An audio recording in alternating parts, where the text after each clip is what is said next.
പക്ഷേ ഒരു ഇന്റർവ്യൂ ഒരു മീഡിയയുമായിട്ടും കൊടുക്കാൻ പാടില്ല. ഒറിജിനൽ എന്റെ കയ്യിൽ തന്നെ ഉണ്ട്. അത് ഞാൻ പോലീസിന്റെ ഏൽപ്പിക്കും. ഡിജിറ്റൽ കോപ്പി ഞാൻ നിങ്ങൾക്ക് ഷെയർ ചെയ്യാം. കുക്കർ എടുത്ത് അടിക്കാൻ ശ്രമിച്ചു. അതിന്റെ പേരിൽ സിബിനെ ഞങ്ങൾ ഒരു മുറിയിൽ പൂട്ടിയിട്ടിട്ടുണ്ട്. ഒരു കണ്ടന്റ് എടുത്തോണ്ടിരുന്നപ്പോൾ എനിക്ക് മനസ്സിലായി ഈ ഷോ ഒരു മാനസിക പരിഗണനയും തരാത്ത ഷോയാണ്. ഒരു മനുഷ്യന്റെ ജീവനോ അല്ലെങ്കിൽ അയാളുടെ ഇതിനോ ക്ഷമിക്കണം, അയാളുടെ ഒരു മാനസികാവസ്ഥയ്ക്കൊന്നും യാതൊരു വിലയും കൽപ്പിക്കാത്ത ഒരു ഷോയാണ്. പിന്നെ എനിക്ക് ഇനി അവിടെ തുടരണ്ട എന്ന് ഞാൻ ബാക്ക് ടു ബാക്ക് അവരോട് പറഞ്ഞുകൊണ്ടിരിക്കുകയായിരുന്നു. ഞാൻ ഇമോഷണലി ഒത്തിരി തകർന്നു പോയൊരു സാഹചര്യം ഉണ്ടായി. പിന്നെ ഞാൻ അവരോട് ഈ ഷോയിൽ നിന്ന് പുറത്തു പോകണമെന്ന് വീണ്ടും വീണ്ടും മൾട്ടിപ്പിൾ ടൈംസ് ഞാൻ അവരോട് ആവശ്യപ്പെട്ടു. എനിക്ക് അവരിൽ കുറെ ആൾക്കാരെ പേഴ്സണലായിട്ട് അറിയാം. ഞാൻ ഈ ചാനലുമായി ബന്ധപ്പെട്ട് ജോലി ചെയ്യുന്ന ആളായിട്ട് എനിക്ക് ഒരുപാട് പേരെ അറിയാം. അവരുടെ പേരെടുത്ത് ഞാൻ ശരിക്കും പറഞ്ഞാൽ ഞാൻ കരഞ്ഞു എന്ന് തന്നെ പറയാം. പേരെടുത്ത് എന്നെ നിങ്ങൾ സഹായിക്കണം, എനിക്ക് ഇനി ഇവിടെ പിടിച്ചു നിൽക്കാൻ പറ്റില്ല, എന്നെ പുറത്തേക്ക് വിടണമെന്ന് ഞാൻ ബാക്ക് ടു ബാക്ക് അവരോട് പറഞ്ഞതിന്റെ ഭാഗമായിട്ട് തന്നെ അവര് ഈ പറയുന്ന ഒരു സ്ഥലത്തേക്ക് കൺഫെഷൻ റൂം എന്ന് പറയുന്ന അവിടേക്ക് വിളിച്ച് എന്നോട് എന്നെ അവർ വീണ്ടും സമാധാനിപ്പിക്കാൻ ശ്രമിച്ചു. തിരിച്ച് ഗെയിമിലേക്ക് കൊണ്ടുവരാൻ ശ്രമിച്ചു. ഞാൻ പറ്റില്ല എന്ന് തറപ്പിച്ച് തന്നെ പറഞ്ഞു. എനിക്ക് പുറത്തു പോകണം. എനിക്ക് ക്രിയേറ്റീവ് ടീമിനെ, ഇവിടുത്തെ സംഘാടകരായ ക്രിയേറ്റീവ് ടീമിന് തീരെ വിശ്വാസമില്ല. നിങ്ങളുടെ ചേഷ്ടകൾ തെറ്റാണ്. നിങ്ങൾ ഇവിടെ ഒരു മനുഷ്യ ജീവന് യാതൊരു വിലയും കൊടുക്കാത്തവരാണ്, മാനുഷിക പരിഗണന കൊടുക്കാത്തവരാണ്, ഹ്യൂമാനിറ്റി നോക്കാത്ത ആൾക്കാരാണ്. അതുകൊണ്ട് കണ്ടന്റിന് വേണ്ടി എന്തും ചെയ്യുന്ന ആൾക്കാരാണ്. അതുകൊണ്ട് എനിക്ക് ഇവിടെ തുടരാൻ സാധിക്കില്ല എന്ന് ഞാൻ അവരടുത്ത് പറഞ്ഞതിന്റെ പേരിൽ ഇവരെന്നെ തിരിച്ച് വീണ്ടും ഗെയിമിലേക്ക് പുഷ് ചെയ്ത് കളയായിരുന്നു ഉണ്ടായിരുന്നത്. വീണ്ടും മാറ്റി. അങ്ങനെ ഞാൻ അവിടെ നിസ്സഹകരണം പ്രഖ്യാപിച്ചു. ഞാൻ രാവിലെ തൊട്ട് ഭക്ഷണം കഴിക്കാതിരുന്നു. നിസ്സഹകരണം പ്രഖ്യാപിച്ചു. മത്സരത്തിൽ സഹകരിക്കില്ല എന്ന് പറഞ്ഞതിന്റെ പേരിൽ എനിക്കൊരു സൈക്കോളജിസ്റ്റിന്റെ സഹായം അവർ തന്നു. അദ്ദേഹത്തോട് ഞാൻ പറഞ്ഞത്, സൈക്കോളജിസ്റ്റ് അവിടെ ഇല്ല, ഞാൻ നിങ്ങളോട് പറയാണ്, അവിടെ ഒരു സൈക്കോളജിസ്റ്റ് ഫിസിക്കലി പ്രസന്റ് അല്ല. ആ സൈക്കോളജിസ്റ്റ് വീഡിയോ കോളിലൂടെയാണ് വരുന്നത്. അദ്ദേഹം മുംബൈ ബേസ് ചെയ്തിട്ടുള്ള ഒരു സൈക്കോളജിസ്റ്റ് ആണെന്നാണ് മനസ്സിലാക്കാൻ സാധിച്ചത്. അദ്ദേഹത്തിന്റെ പേര് ഡോക്ടർ സാവന്ത് എന്നാണ്. അയാള് ബിഗ് ബോസിന്റെ എല്ലാ ബിഗ് ബോസ് ഷോസും കൺട്രോൾ ചെയ്യുന്ന എല്ലാ ബിഗ് ബോസ് ഷോയിലെയും മത്സരാർത്ഥികളെ അദ്ദേഹമാണ് പരിശോധിക്കുന്നതെന്നാണ് മനസ്സിലാക്കാൻ സാധിച്ചത്. അവര് പറഞ്ഞൊരു അറിവ് അതാണ്.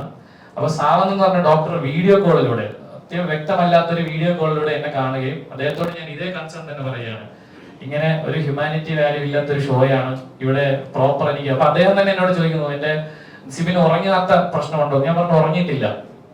അപ്പൊ അയാൾ എന്നോട് പറയാണ്, എനിക്ക് സിബിന് ഞാനൊരു മരുന്ന് തരാം ഉറങ്ങാനായിട്ട്, അത് കഴിക്കുമെന്ന് എന്നോട് ചോദിച്ചു. അപ്പൊ ഞാൻ പറഞ്ഞു, ഞാൻ സൈക്യാട്രിക് ഡ്രഗ് ജീവിതത്തിൽ ഇന്നേ വരെ എടുത്തിട്ടില്ല, ഞാൻ എടുക്കില്ല എന്ന് വാശി പറഞ്ഞു. എന്നാലും അദ്ദേഹം പറഞ്ഞു, സിബിന് വിശ്രമം ആവശ്യമാണ്, സിബിൻ ഒന്ന് പുറത്തേക്ക് പോയി കുറച്ചു നേരം ഉറങ്ങി വിശ്രമിച്ചിട്ട് തിരിച്ചു വരാൻ പറഞ്ഞു. അതിന്റെ ഭാഗമായി എന്നെ അവര് പുറത്തേക്ക് കൊണ്ടുപോയെങ്കിലും എന്നെ അവര് വിശ്രമിക്കാൻ സമ്മതിച്ചില്ല. അതായത് ഞാൻ അവിടെ യൂഷ്വലി മറ്റു മത്സരാർത്ഥികൾക്കും അങ്ങനെ വിശ്രമിക്കാനുള്ള ഒരു അവസരം അവരോട് കൊടുക്കുന്നുണ്ടായിരുന്നു. എന്നാൽ എനിക്ക് അത് തന്നില്ല. പുറത്തു പോയ സമയത്ത് എന്നെ ഏഷ്യാനെറ്റിന്റെ അല്ലെങ്കിൽ ഈ ഷോയുടെ 3 അധികൃതർ, ടോപ്പ് ലെവലിൽ നിൽക്കുന്ന 3 പേര് വന്ന് എന്നെ അവർ കണ്ടു. എന്നെ അവർ പുറത്തു പോകാൻ അനുവദിച്ചില്ല. പുറത്തു പോകാൻ സാധിക്കില്ല, ഇത് അങ്ങനത്തെ ഒരു ഷോ അല്ല, അങ്ങനെ പുറത്തു പോകാൻ പറ്റില്ല എന്ന് ബാക്ക് ടു ബാക്ക് എന്നെ പുഷ് ചെയ്ത് എനിക്ക് വീണ്ടും തിരിച്ചു കയറുന്നതിന് ഒരു ഗുളിക കഴിക്കൂ, അപ്പൊ മാനസികമായി കുറച്ച് ആശ്വാസം കിട്ടും എന്നോട് നിർബന്ധിച്ച് പറഞ്ഞു. അപ്പോഴും ഞാൻ സമ്മതിച്ചു, മരുന്ന് കഴിക്കാമെന്ന് സമ്മതിച്ചു. പക്ഷെ അന്നത്തെ ദിവസം എനിക്ക് അവർ മരുന്ന് തന്നില്ല. അതെന്തുകൊണ്ടാണെന്ന് അറിയാൻ തിരിച്ച് വീടിനുള്ളിലേക്ക് കയറി. ആ രാത്രിയും എനിക്ക് ഉറങ്ങാൻ സാധിച്ചില്ല. മാനസികമായ ബുദ്ധിമുട്ടുകൾ കൊണ്ടും ഫിസിക്കലായിട്ടുള്ള ഭക്ഷണം കഴിക്കാതിരുന്നതിന്റെ പേരിൽ എനിക്ക് പ്രോപ്പറായിട്ട് ഉറങ്ങാൻ സാധിച്ചിട്ടില്ല. അടുത്ത ദിവസം രാവിലെ ഞാൻ ഉറക്കം എണീറ്റിട്ട് ഇവരോട് ഇത് തന്നെ ആവശ്യപ്പെടുകയാണ്, എനിക്ക് പുറത്തു പോകണം, എന്റെ ഉറക്കം ശരിയല്ല, ഞാൻ ഹാലൂസിനേറ്റ് ചെയ്യാൻ തുടങ്ങി എന്ന് പറഞ്ഞു. അതായത് ഒരു മനുഷ്യന് 48 മണിക്കൂറിൽ കൂടുതൽ ഉറങ്ങാതിരുന്നാൽ സംഭവിക്കുന്ന കാര്യം തന്നെ. ഞാൻ ഹാലൂസിനേറ്റ് ചെയ്യാൻ തുടങ്ങി, എനിക്ക് പ്രോപ്പറായിട്ട് ചിന്തിക്കാൻ കഴിയുന്നില്ല, എനിക്ക് വിശ്രമം ആവശ്യമാണെന്ന് ഞാൻ അവരോട് പറഞ്ഞതിന്റെ പേരിൽ എന്നെ അവർ പുറത്തേക്ക് കൊണ്ടുപോയി ഒരു ഹോട്ടൽ മുറിയിൽ, ഒരു കാറിലേക്ക് എന്നെ കണ്ണ് കെട്ടി കയറ്റുകയും തിരിച്ച് ഈ സ്റ്റുഡിയോയിൽ നിന്നൊരു 10-15 മിനിറ്റ് ദൂരെയുള്ള ഒരു ഹോട്ടലിന്റെ പേര് ഹോട്ടൽ സൈനിൻ എന്നാണ്. ആ ഹോട്ടലിൽ ഒരു മുറിയിൽ കൊണ്ട് എന്നെ പൂട്ടിയിടുകയാണ് ചെയ്തത്. അത് യൂഷ്വലി ഇവരുടെ ഒരു പ്രൊസീജിയറാണ്, പ്രോട്ടോകോളാണ്. പുറത്തു കൊണ്ടുപോയി ഈ വിശ്രമിപ്പിക്കുക എന്നുള്ളത്. അപ്പം നമ്മളെ വെളിയിലേക്ക് ഇറക്കില്ല, അത് അവരുടെ പ്രോട്ടോകോളിന്റെ ഭാഗമായി മനസ്സിലാക്കുന്നത്. അപ്പൊ അവിടെ എന്നെ പൂട്ടിയിട്ടതിന് ശേഷം ഞാൻ വിശ്രമിച്ച് ഉറങ്ങി എണീറ്റ് ഒരു 11:45 രാത്രി ഇതേ ഡോക്ടർ വാട്സാപ്പ് വീഡിയോ കോളിൽ വന്നു. എന്റെ കൂടെ ഉണ്ടായിരുന്ന ഒരു ഷാഡോ എന്നാണ് അവർ വിളിക്കുന്ന എന്റെ മോൾ ഷൈൻ്റെ ഒരു സ്റ്റാഫിന്റെ ഫോണിൽ വീഡിയോ കോളിൽ വരുന്നുണ്ടായിരുന്നു. ആ വീഡിയോ കോള് നിങ്ങൾക്കറിയാം, ചെന്നൈ ഔട്ടറിലാണ് ഈ EVP സ്റ്റുഡിയോ ഇരിക്കുന്നത്. അപ്പൊ അവിടെ നെറ്റ്വർക്ക് വളരെ കുറവാണ്. ആ നെറ്റ്വർക്ക് ഇല്ലാത്ത ആ ഏരിയയില് ശ്രീ പെരുമ്പത്തൂർ എന്ന് പറഞ്ഞ ആ ഏരിയ ആണ്. ശ്രീ പെരുമ്പത്തൂർ ഏരിയയിൽ നിങ്ങൾക്കറിയാം ഔട്ടർ ആണ്. അവിടെ നെറ്റ്വർക്ക് വളരെ കുറവാണ്. നെറ്റ്വർക്ക് കുറവായ ഏരിയയിൽ ഒരു വാട്സാപ്പ് 3 പ്രാവശ്യം അയാളുമായിട്ടുള്ള വാട്സാപ്പ് കോൾ ഡ്രോപ്പായി. ആ വീഡിയോ കോളിൽ വന്നിട്ട് പുള്ളി എന്നോട് കാര്യങ്ങൾ ചോദിച്ചു. ഞാൻ പുള്ളിക്ക് ഇംഗ്ലീഷാണ് സംസാരിക്കാൻ പറ്റുന്നത്. അതിൽ നിങ്ങൾ കാര്യങ്ങൾ സംസാരിച്ചു. ഞാൻ പറഞ്ഞു ഞാൻ ഓക്കെ ആണ്, പുറത്തു പോകാൻ നിവൃത്തിയില്ല എന്ന് അവരെന്നോട് എടുത്തെടുത്ത് പറഞ്ഞു. അതായത് നിങ്ങൾ പുറത്ത് വിടില്ല, ഈ ഷോയിൽ നിങ്ങൾക്ക് എപ്പോ വേണോ വരാം, പുറത്ത് പോകേണ്ടത് ഞങ്ങൾ തീരുമാനിക്കും. അത് ആ ഷോയുടെ ഹോസ്റ്റ് തന്നെ ആ ഷോയിൽ തന്നെ പറഞ്ഞിട്ടുണ്ട്. നിങ്ങൾ തന്നെ കേട്ടിട്ടുണ്ടായിരിക്കും. അത് ഷോയിൽ തന്നെ എന്നോട് തന്നെ പറഞ്ഞിട്ടുണ്ട്. നിങ്ങൾക്ക് തോന്നുമ്പോൾ പുറത്ത് പോകാൻ പറ്റുന്ന ഒരു ഷോ ഒന്നും അല്ല ഇത്, ഞങ്ങൾ തീരുമാനിക്കും എപ്പോ പോകണമെന്ന്. അങ്ങനെയാണെങ്കിൽ വരാൻ പാടില്ലായിരുന്നു. അത്തരത്തിലുള്ള കാര്യങ്ങളാണ് എന്നോട് പറഞ്ഞത്. അപ്പൊ എനിക്ക് അറിയാം പുറത്ത് പോകാൻ പറ്റില്ല, നിവൃത്തിയില്ല, ഇനി അകത്ത് തുടർന്നേ പറ്റുമെന്ന് പറഞ്ഞ് ഞാൻ അകത്ത് തുടരാൻ സമ്മതിക്കുന്നു. അന്ന് രാത്രി അദ്ദേഹം പറയുന്നു, സെബിൻ നന്നായി ഉറങ്ങണമെങ്കിൽ ഗുളിക കഴിക്കാൻ പറഞ്ഞിട്ട് ഉറക്ക ഗുളിക എന്ന് പറഞ്ഞ് എനിക്കൊരു ഗുളിക തന്നു, സ്ലീപ്പിംഗ് പിൽസ്. ആ ഗുളിക ഞാൻ അന്ന് കഴിച്ചു. കഴിച്ചതിന്റെ പേരിൽ ഞാൻ നന്നായി ഉറങ്ങി. അടുത്ത ദിവസം രാവിലെയും 2 ഗുളികകൾ എനിക്ക് തന്നവര്, 2 ഗുളികകൾ. ഈ 2 ഗുളികയും ഞാൻ കഴിച്ചു. അത് കഴിച്ചതോടുകൂടി എനിക്ക് സംഭവിച്ചത് പ്രോപ്പറായിട്ട് ആലോചിക്കാൻ പറ്റാത്ത ഒരു സാഹചര്യത്തിലേക്ക് പോയി. എനിക്ക് എന്താ പറയാ, മൊത്തത്തിൽ ക്ഷീണിതനായി. ഞാൻ വളരെ ക്ഷീണിതനായി. ഞാൻ ആ കട്ടിൽ ഇരിക്കുകയും സ്വാഭാവികം ഞാൻ ഉറങ്ങി പോവുകയും ചെയ്തു. ഞാൻ എണീക്കുന്നത് വൈകുന്നേര സമയമാണ്. സമയം അറിയില്ല, കാരണം അവിടെ ക്ലോക്കോ മറ്റു കാര്യങ്ങളൊന്നും ഇല്ല ആ മുറിക്കകത്ത്. ഈ സമയത്തും എന്റെ വീട്ടുകാര് ഈ ഷോ കണ്ടിട്ട് നിരന്തരമായി ഇവർ വിളിച്ചുകൊണ്ടിരിക്കുകയാണ്. എന്റെ എമർജൻസി കോൺടാക്ട് ആണെങ്കിലും എനിക്ക് എന്ത് സംഭവിച്ചു, എന്തിനു സിബിനെ പുറത്തേക്ക് കൊണ്ടുപോയി, എന്താണ് ആരോഗ്യ കാരണം, ഇവരാരും കൃത്യമായിട്ടോ അല്ലെങ്കിൽ ഫോൺ അറ്റൻഡ് ചെയ്ത് എന്താണ് എനിക്ക് സംഭവിച്ചെന്ന് പോലും ഇവരാരും പറയാൻ തയ്യാറായിട്ടില്ല. ഒരു മനുഷ്യര് പോലും, എന്റെ വീട്ടുകാരെയോ എനിക്ക് വേണ്ടപ്പെട്ട ആൾക്കാരെയോ എനിക്ക് എന്താണ് സംഭവിക്കുന്നത് ആ നിമിഷം വരെയും അറിയിച്ചിട്ടില്ല. അതിനുശേഷം ഉണ്ടായതെന്ന് പറഞ്ഞു കഴിഞ്ഞാൽ വൈകുന്നേരം വീണ്ടും ഇതുപോലെ 2 ഗുളിക കൊണ്ടുവന്നു. അപ്പൊ ഞാൻ പറഞ്ഞു ഞാൻ ഈ ഗുളിക കഴിക്കില്ല, പ്രിസ്ക്രിപ്ഷൻ ഇല്ലാതെ ഞാൻ ഈ ഗുളിക കഴിക്കില്ല എന്ന് പറഞ്ഞു. അതിന്റെ പേരിൽ ആ കൂടെ ഉണ്ടായിരുന്ന ആൾ അവരുടെ ഹയർ അതോറിറ്റീസിനെ ബന്ധപ്പെട്ടിട്ട് അതിന്റെ പ്രിസ്ക്രിപ്ഷൻ മൊബൈലിലേക്ക് മേടിച്ചിട്ട് എനിക്ക് കാണിച്ചു. ആ മൊബൈലിൽ ഞാൻ വായിച്ച പ്രിസ്ക്രിപ്ഷനിൽ എന്റെ കണ്ടീഷനായിട്ട് ആ ഡോക്ടർ മെൻഷൻ ചെയ്തിരുന്നത് അക്യൂട്ട് സ്ട്രെസ് എന്നാണ്, അക്യൂട്ട് സ്ട്രെസ്. എന്നിട്ട് ഈ 2 ഗുളികകൾ, അതിൽ ഒരു ഗുളികയുടെ പേര് ഞാൻ ഓർക്കുന്നില്ല, രണ്ടാമത്തെ ഗുളിക ഞാൻ ഓർക്കുന്നു, ഒലാൻസപ്പൈൻ എന്നാണ് ആ ഗുളികയുടെ പേര്, ഒലാൻസപ്പൈൻ. ഈ ഒലാൻസപ്പൈൻ മരുന്ന് എന്തിനാണ് ഉപയോഗിക്കുന്നത് ഞാൻ എന്റെ കൂടെയുള്ള ആ പയ്യനോട് ഗൂഗിൾ ചെയ്ത് ഒന്ന് പറയാൻ പറഞ്ഞു. അപ്പൊ അദ്ദേഹം അത് ഗൂഗിൾ ചെയ്യുകയും അത് സ്കീസോഫ്രീനിയ എന്ന് പറയുന്ന മാരകമായ രോഗത്തിന് കൊടുക്കുന്ന ഗുളികയാണെന്ന് ഞാൻ മനസ്സിലാക്കി. ഈ സ്കീസോഫ്രീനിയ അല്ലെങ്കിൽ ബൈപോളർ ഡിസോർഡർ, ഈ 2 അസുഖങ്ങളും നിശ്ചയിക്കണമെങ്കിൽ മിനിമം, ഞാനൊരു മെഡിക്കൽ വിദഗ്ധനുമായി സംസാരിച്ചപ്പോൾ മനസ്സിലാക്കിയത് ഈ അസുഖം ഡിറ്റർമിൻ ചെയ്യണമെങ്കിൽ മിനിമം 6 മാസത്തെ കൺസൾട്ടേഷൻ വേണം, ഏറ്റവും മിനിമം. പിന്നെ ഡെയിലി ലൈഫ് ജീവിക്കാൻ പറ്റില്ല. ഈ അസുഖമുള്ള ഒരു മനുഷ്യന് ഡെയിലി ലൈഫ് ജീവിക്കാൻ പറ്റില്ല. അത്തരത്തിൽ ബുദ്ധിമുട്ടുണ്ടാക്കുന്ന സൈക്യാട്രിയിൽ ഏറ്റവും എക്സ്ട്രീം ആയിട്ടുള്ള ഒരു രോഗമാണ് സ്കീസോഫ്രീനിയ. ആ സ്കീസോഫ്രീനിയ കൊടുക്കുന്ന മരുന്നാണ് ഇതെന്നും ഇത് എനിക്ക് കഴിക്കേണ്ട സാഹചര്യം ഇല്ലെന്ന് ഞാൻ മനസ്സിലാക്കി ഞാൻ കഴിക്കില്ല എന്ന് അവരോട് പറഞ്ഞു. ഇത് കഴിക്കാൻ പറ്റില്ല എനിക്ക് എന്ന് ഞാൻ പറഞ്ഞു.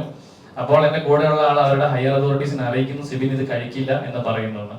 തിരിച്ച് എനിക്ക് കിട്ടിയ മറുപടി ഇതാണ്, ഇത് കഴിച്ചില്ല എങ്കിൽ നിങ്ങൾക്ക് മത്സരത്തിനുള്ളിലേക്ക് തിരിച്ച് പ്രവേശിക്കാൻ പറ്റില്ല. പുറത്തു പോകാൻ പറ്റില്ലെന്ന് അവർ ഓൾറെഡി പറഞ്ഞു കഴിഞ്ഞു. മത്സരത്തിനുള്ളിലേക്ക് തിരിച്ച് പ്രവേശിക്കണമെങ്കിൽ ഈ മരുന്ന് നിർബന്ധമായും കഴിക്കണം എന്ന് പറഞ്ഞു. അങ്ങനെ എനിക്ക് തീരെ നിവർത്തിയില്ലാതെ ഞാൻ ഇവരെ കബളിപ്പിച്ചു. മരുന്ന് കഴിക്കുന്ന പേരിൽ ഞാൻ മരുന്ന് തുപ്പിക്കളയുകയും സ്ഥലങ്ങളിലേക്ക് മാറ്റി. എന്റെ കൂടെയുള്ള ഒരാൾ അയാൾ മനസ്സിലാക്കിയിട്ടുണ്ടാവണം ഞാൻ കഴിക്കുന്നില്ല എന്ന്, ചിലപ്പോൾ മനസ്സിലാക്കിയിട്ടുണ്ടായിരിക്കണം, അതിനെ കുറിച്ച് കൃത്യം എനിക്ക് ധാരണയില്ല. അങ്ങനെ ബാക്ക് ടു ബാക്ക് ഏതാണ്ട് 3 ദിവസം എന്നെ ഈ മുറിയിൽ പൂട്ടിയിടുകയും പുറം ലോകവുമായി എനിക്ക് യാതൊരു ബന്ധവും, പുറത്ത് ഒരു മനുഷ്യരോടും അല്ലെങ്കിൽ എനിക്ക് ഒരു ഫുഡ് കൊണ്ടുവരുന്ന ആളാണെങ്കിൽ പോലും എന്നെ കാണിക്കാതെ ഇവർ അകത്തേക്ക് ഇട്ട് എന്നെ ലോക്ക് ചെയ്യുകയും, അതൊരു സ്യൂട്ട് റൂമാണ്, അകത്തെ മുറിയിൽ ഇട്ട് എന്നെ പൂട്ടുകയും ഒരു മനുഷ്യരെ എന്നെ കാണിച്ചിട്ടില്ല, എന്നെ ആരെയും കാണാൻ സമ്മതിച്ചിട്ടില്ല. അങ്ങനെ 3 ദിവസത്തോളം ഇവരോട് പൂട്ടിയിരുന്നു. 4ാമത്തെ ദിവസം എന്നെ കാണാനായിട്ട് ഈ ഷോയുടെ 3 വലിയ അധികൃതർ വരികയാണ്. ഇതിനിടയ്ക്ക് ഒരു പ്രാവശ്യം ആ ഡോക്ടർ വീഡിയോ കോളിൽ വന്നു. അദ്ദേഹം വിശ്രമം വേണമെന്ന് പറഞ്ഞു എന്നോട്, സിബിനൊന്ന് റെസ്റ്റ് എടുത്തിട്ട് തിരിച്ച് ഷോയിൽ കയറുന്നതായിരിക്കും നല്ലതെന്ന് പറഞ്ഞു. അതിനുശേഷമാണ് 4ാമത്തെ ദിവസം ഈ ഷോയുടെ 3 അധികൃതർ വന്ന് എന്നോട് പറയുകയാണ്, സിബിന് ഈ ഷോയിൽ തുടരാൻ പറ്റില്ല, സിബിന് നമുക്ക് ആരോഗ്യപരമായ പ്രശ്നങ്ങളുണ്ട്, അതുകൊണ്ട് പുറത്തേക്ക് കൊണ്ടുപോകണം എന്ന്, പുറത്തു പോകുന്നതായിരിക്കും നല്ലത്, വിശ്രമിക്കണം എന്നാണ് പറയുന്നത്. എന്നിട്ട് അവിടെ വെച്ച് ഈ 3 പേരും നിർബന്ധിച്ച് എന്നെ കൊണ്ട് ഈ മരുന്ന് കഴിപ്പിച്ചു. നീ എന്തുകൊണ്ട് മരുന്ന് കഴിക്കുന്നില്ല, ഈ മരുന്ന് കഴിക്കണം, നിന്റെ അസുഖം അത്രയ്ക്കും, നീ അത് റിട്രൈവ് ചെയ്ത് വരണം, ഞങ്ങളുടെ ആഗ്രഹമാണ്, അങ്ങനെ ഇതാണ് എന്ന് പറഞ്ഞ് എന്നെ നിർബന്ധിച്ച് ആ 3 പേർ ആ മരുന്ന് കഴിപ്പിക്കുകയും അത് കഴിച്ചതിന്റെ സാഹചര്യത്തിൽ ഞാൻ വീണ്ടും എനിക്ക് മയക്കത്തിലേക്ക് പോകേണ്ട ഒരു സാഹചര്യം ഉണ്ടായി. വൈകുന്നേരമാണ് ആ ദിവസം വൈകുന്നേരം എന്റെ എമർജൻസി കോൺടാക്ട് ആയ എന്റെ ഒരു സുഹൃത്തുമായി എന്നോട് സംസാരിക്കാൻ അവർ അതിനെ അനുവദിച്ചു. സംസാരിച്ചപ്പോഴാണ് എനിക്ക് മനസ്സിലായത് ഇവര് എന്റെ വീട്ടിൽ ആ ദിവസം, അതായത് എനിക്ക് അവസാനം മരുന്ന് ദിവസം എന്റെ വീട്ടിൽ വിളിച്ച് ഇൻഫോം ചെയ്തത് എനിക്ക് സ്കീസോഫ്രീനിയ എന്ന് പറഞ്ഞ മാരകമായ രോഗമാണ്, വയലന്റ് ആണെന്ന് പറഞ്ഞു. ഞാൻ ഇവര് എന്റെ വീട്ടില് കൊടുത്തത് എക്സാക്ട്ലി ഈ വാക്കാണ്. സ്കീസോഫ്രീനിയ എന്ന് പറഞ്ഞ മാരകമായ അസുഖമാണ്, വയലന്റ് ആണ്, സഹ മത്സരാർത്ഥികളെ ഉപദ്രവിക്കാൻ ശ്രമിച്ചു, കുക്കർ എടുത്ത് അടിക്കാൻ ശ്രമിച്ചു. അതിന്റെ പേരിൽ സിബിനെ ഞങ്ങൾ ഒരു മുറിയിൽ പൂട്ടിയിട്ടിട്ടുണ്ട്, പുറത്തു വിടാൻ പറ്റില്ല, ഗുളിക കൊടുത്ത് കൺട്രോൾ ചെയ്ത് നിർത്തിയിരിക്കുകയാണ്. നിങ്ങൾ ആരെങ്കിലും വന്ന് സിബിനെ കൂട്ടിക്കൊണ്ടു പോകണം എന്നാണ് അവരോട് പറഞ്ഞതെന്നാണ് ഞാൻ മനസ്സിലാക്കിയത്. അത് ആ ഫോൺ കോൾ കഴിഞ്ഞപ്പോൾ എനിക്ക് മനസ്സിലായി ഇവർക്ക് എന്നോട് എന്തോ ഒരു കോൺസ്പിറസി, എന്തോ ഒരു പ്ലാൻ ചെയ്തുള്ള ഒരു ആക്രമണം എനിക്കെതിരെ നടക്കുന്നുണ്ടെന്ന് മനസ്സിലായി. അതിനുശേഷം ഞാൻ നിങ്ങളെ ആ മരുന്ന് കാണിക്കാം. നിങ്ങൾക്കറിയാം ഈ മരുന്ന് ഞാൻ എടുക്കുന്നത് അവസാനത്തെ ദിവസമാണ്. ഇതിന്റെ ഡിജിറ്റൽ കോപ്പിയാണ്, ഒറിജിനൽ എന്റെ കയ്യിൽ തന്നെ ഉണ്ട്. അത് ഞാൻ പോലീസിന്റെ ഏൽപ്പിക്കും. ഡിജിറ്റൽ കോപ്പി ഞാൻ നിങ്ങൾക്ക് ഷെയർ ചെയ്യാം. ഈ മരുന്ന് നിങ്ങൾക്കറിയാം, ബിഗ് ബോസിലെ മരുന്ന് ഇതുപോലെ ഒരു സിപ്പ് കവറിലാണ്, സിബിന്ന് പേര് എഴുതിയിട്ട് ഒരു സിപ്പ് കവറിലാണ് ഈ മരുന്ന് തന്നത്. ഈ മരുന്നിൽ കൃത്യമായി ഞാനിതിന്റെ എല്ലാ കോപ്പീസും നിങ്ങൾക്ക് തരാം. ഈ മരുന്ന് കൃത്യമായി ഇതിന്റെ സൂം ചെയ്ത കോപ്പീസും എന്റെ കയ്യിലുണ്ട്. ആ മരുന്നിന്റെ പേര് വായിക്കാൻ പറ്റും, ആ മരുന്നിന്റെ മറ്റു ഡീറ്റെയിൽസും ഈ തന്നെ എന്റെ കയ്യിലുള്ള ഫോട്ടോഗ്രാഫിൽ വായിക്കാൻ പറ്റും. ഇതിന്റെ ഒറിജിനൽ എന്റെ കയ്യിലുണ്ട്. അത് ഞാൻ അന്വേഷണ ഉദ്യോഗസ്ഥന് മുമ്പിൽ ഹാജരാക്കുന്നതായിരിക്കും. അപ്പൊ എന്റെ വീട്ടിൽ വിളിച്ച് ഇത് പറഞ്ഞത് ഇങ്ങനെ ഒരു കോൺസ്പിറസി നടക്കുന്നുണ്ടെന്ന് മനസ്സിലായിട്ടാണ് ഞാൻ തിരിച്ച് എയർപോർട്ടിൽ വരുന്നത്. അപ്പൊ ഞാൻ എയർപോർട്ടിൽ വന്ന് ഇറങ്ങിയ സാഹചര്യത്തിൽ മീഡിയാസ് സ്വാഭാവികമായിട്ട് നിങ്ങൾ ചിലർ അവിടെ ഉണ്ടായിരുന്നു. നിങ്ങൾ എന്നോട് എന്താണ് കാര്യമെന്ന് ചോദിച്ചു. നിങ്ങൾ കാര്യം ചോദിച്ചപ്പോൾ ഞാൻ നിങ്ങളോട് ഡോക്ടറിന്റെ നിർദ്ദേശപ്രകാരം ഞാൻ ഷോയിൽ നിന്ന് പുറത്തു വന്നതാണ്, അല്ലാതെ സ്വയമേ വാക്കൗട്ട് ചെയ്തതല്ല എന്നാണ് ഞാൻ പറഞ്ഞത്.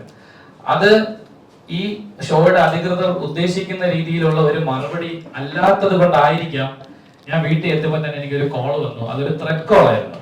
അതായത് സിബിൻ മീഡിയയോട് സംസാരിക്കാൻ പാടില്ല, കോൺട്രാക്ട് വയലേഷൻ ആണ്, സിബിൻ അകത്ത് നടന്ന കാര്യങ്ങളൊന്നും പുറത്തു പറയരുത്, സിബിന്റെ ഭാവി ഞങ്ങൾ നശിപ്പിക്കും, സിബിനി വലിയ ഭീമമായ തുക എനിക്ക് തരേണ്ടി വരും, ഞങ്ങൾക്ക് തരേണ്ടി വരും, അങ്ങനെ ഫൈൻ ചോദിച്ച് ഞങ്ങൾ സിബിന്റെ ജീവിതം ബുദ്ധിമുട്ടിക്കും എന്ന് പറഞ്ഞിട്ടുള്ള ഒരു ഫോൺ കോളും അതിന്റെ പുറകെ ഒരു വാട്സാപ്പ് ഓഡിയോ മെസ്സേജുമാണ് ഞാൻ പിന്നെ കാണുന്നത്. ആ വാട്സാപ്പ് ഓഡിയോ മെസ്സേജ് നിങ്ങൾക്ക് വേണ്ടി പ്ലേ ചെയ്യാം.